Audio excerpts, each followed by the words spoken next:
अस्सलाम वालेकुम and welcome to channel दस्तरखान की दावत। ये देखिए, आज मैं आपके साथ शेयर करने जा रही हूँ मावा गुजिया की रेसिपी। मावा गुजिया बनाने के लिए कुछ खास चीज़ों का ध्यान देना होता है, जिससे इसके ऊपर की जो परत है वो भी अच्छी तरह से खस्ता बने और इसके अंदर की जो फिलिंग है वो मॉइस्ट और अच्छी तरह से तैयार हो। तो इन सारी चीज़ों के बारे में मैंने इस वीडियो में बताया हुआ है। इस रेसिपी को जानने के लिए आप इस वीडियो को एंड तक ज़रूर देखिए। मावा गुजिया बनाने के लिए मैंने यहाँ पर 100 ग्राम मावा लिया है। यहाँ पर मैंने आधा कटोरी सूजी लिया है। इस तरह की कटोरी से माप के आपको सारे मेजरमेंट लेने हैं। तो यहाँ पर मैंने आधा कटोरी सूजी लिया है। यहाँ पर मैंने नारियल का 1/4 हिस्सा लिया है और इसे कद्दूकस करके यहाँ पे रख लिया है। यहाँ पर मैंने 1 कटोरी या 1 कप पाउडर शक्कर लिया है। अगर आप 3/4 कटोरी शक्कर को लेके पीसेंगे तो ये 1 कप पाउडर शुगर बन जाता है। यहाँ पर मैंने उसी सेम कटोरी से माप कर 1/4 कटोरी ड्राई फ्रूट्स लिए हैं, काजू, बादाम और पिस्ता, और इसे इस तरह से मोटा मोटा काट के रख लिया है। आप चाहें तो ड्राई फ्रूट्स डालना टोटली स्किप कर सकते हैं और नारियल की क्वांटिटी को बढ़ा सकते हैं। यहाँ पर 1/4 की जगह आपको आधा नारियल लेना होगा अगर आप ड्राई फ्रूट स्किप कर रहे हैं तो। यहाँ पर मैंने 3/4 कटोरी घी लिया है।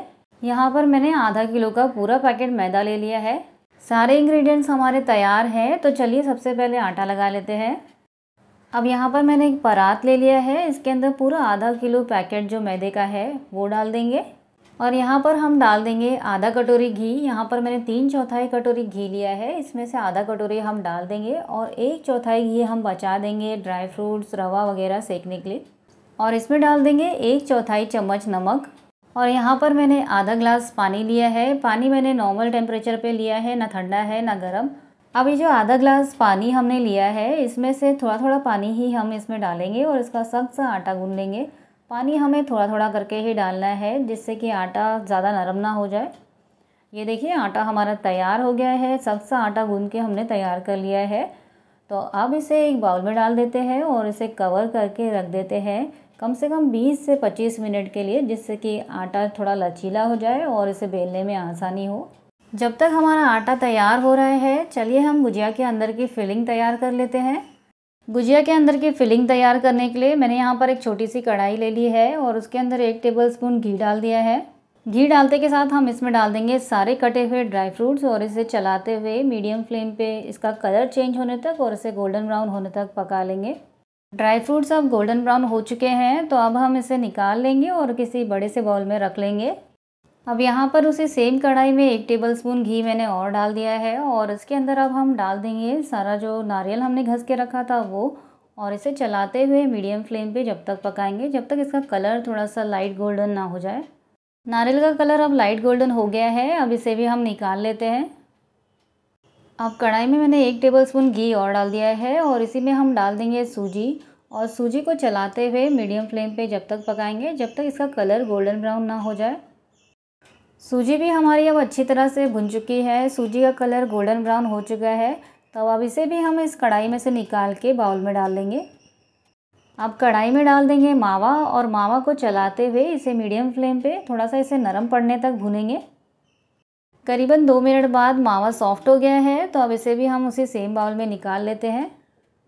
तो ये देखिए, गुजिया के फिलिंग में लगने वाली सारी चीज़ों को भून के हमने यहाँ पे इस बाउल में रख दिया है। और यहाँ पर जो हमने आटा गूंद के रखा था उसे भी 20 से 25 मिनट हो चुके हैं। तो ये देखिए, आटा हमारा बिल्कुल तैयार है। और यहाँ पर जो हमने सारी चीज़ें भुनी है, इसे हम पहले पूरी तरह से ठंडा होने देंगे, उसके बाद ही हम इसके अंदर शक्कर का पाउडर डालेंगे। सारी चीज़ों को अच्छी तरह से मिला लेंगे और इसे छोड़ देंगे पूरी तरह से ठंडा होने के लिए। करंजी के अंदर की फिलिंग पूरी तरह से जब ठंडी हो गई थी तो उसके अंदर मैंने शक्कर का पाउडर डाल दिया है और इसे अब अच्छी तरह से मिला लेंगे। करंजी के अंदर की फिलिंग पूरी तरह से तैयार है और हमारा आटा भी पूरी तरह से तैयार है। तो चलिए अब करंजी बनाना शुरू करते हैं।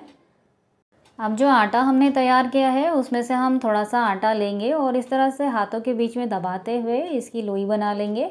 लोई को पटले पे रखते हुए इस तरह से हम बेलन से दबाते हुए इसकी पतली सी रोटी बना लेंगे।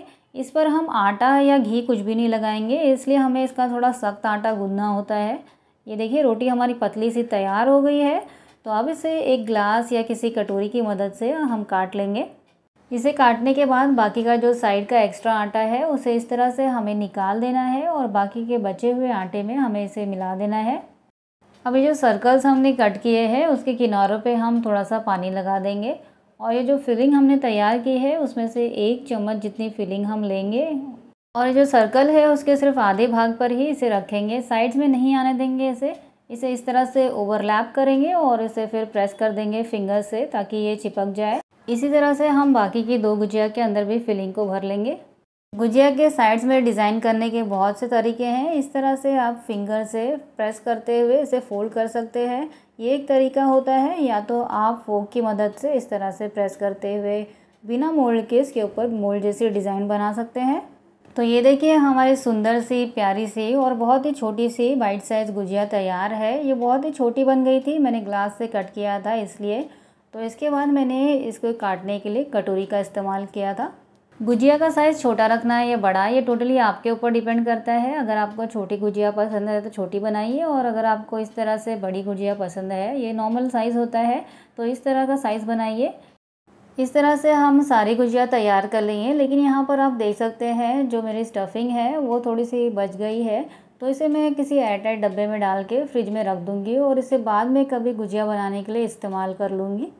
या कभी ऐसा हो कि आपका गुजिया का जो आटा है वो एक्स्ट्रा बच जाए तो इसे भी आप फ्रिज में स्टोर करके रख सकते हैं और उसे पूरी वगैरह बनाने के लिए इस्तेमाल कर सकते हैं या समोसे की कवर की तरह इस्तेमाल कर सकते हैं या बाद में कभी इसकी फिलिंग तैयार करके इसे गुजिया भी बना सकते हैं। इस वीडियो में मैंने आपको 2 तरह के डिज़ाइन बनाना सिखाया है और एक डिज़ाइन में आपको बताना चाहूँगी कि इस तरह से पहले आप फोक से इसे जिस तरह से दबाते हैं उस तरह से दबा लीजिए। फिर उसके बाद फोक का जो पीछे वाला हिस्सा होता है इस तरह से इसे थोड़े डिस्टेंस पे 1 इंच के डिस्टेंस पे इस तरह से अंदर की तरफ दबा लीजिए, जिससे कि ये फ्लावर जैसा शेप बन जाएगा। तो सारी गुजिया हमारी तैयार है। अब चलिए इन्हें फ्राई कर लेते हैं। तो एक कढ़ाई में काफ़ी सारा ऑयल डाल के मैंने इसे मीडियम फ्लेम पे गरम कर लिया है। ऑयल अब अच्छी तरह से गरम हो गया है, तो अब इसके अंदर मैं एक एक करके गुजिया डाल देती हूँ। जितनी गुजिया एक साथ में इस कढ़ाई में आएगी उतनी मैं अभी इस टाइम पे डाल देती हूँ। गुजिया को डालते के साथ ही आपको इसे स्टर नहीं करना है। इसे थोड़ी देर के बाद जब ये साइड से गोल्डन ब्राउन सा दिखने लगे तभी हम इसे चलाएँगे, नहीं तो इसके फटने के चांसेस होते हैं।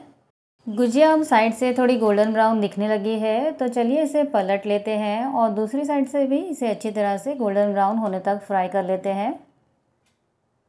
गुजिया अब अच्छी तरह से गोल्डन ब्राउन हो चुकी है, तो चलिए अब इसे ऑयल में से निकाल लेते हैं। ये देखिए कितनी अच्छी तरह से गोल्डन ब्राउन हुई है।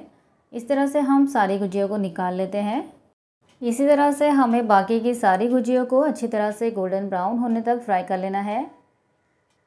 तो ये देखिए हमारी सारी करंजी बनके तैयार है और मैंने इसे इस प्लेट में निकाल दिया है। और ये हमारी फ्लावर वाली गुजिया कितनी सुंदर लग रही है, इसे मैं आपको तोड़ के दिखाती हूँ। ये देखिए अंदर की फिलिंग काफ़ी मॉइस्ट बनी है और उसके ऊपर की जो परत है वो भी बहुत ही अच्छी तरह से तैयार हुई है।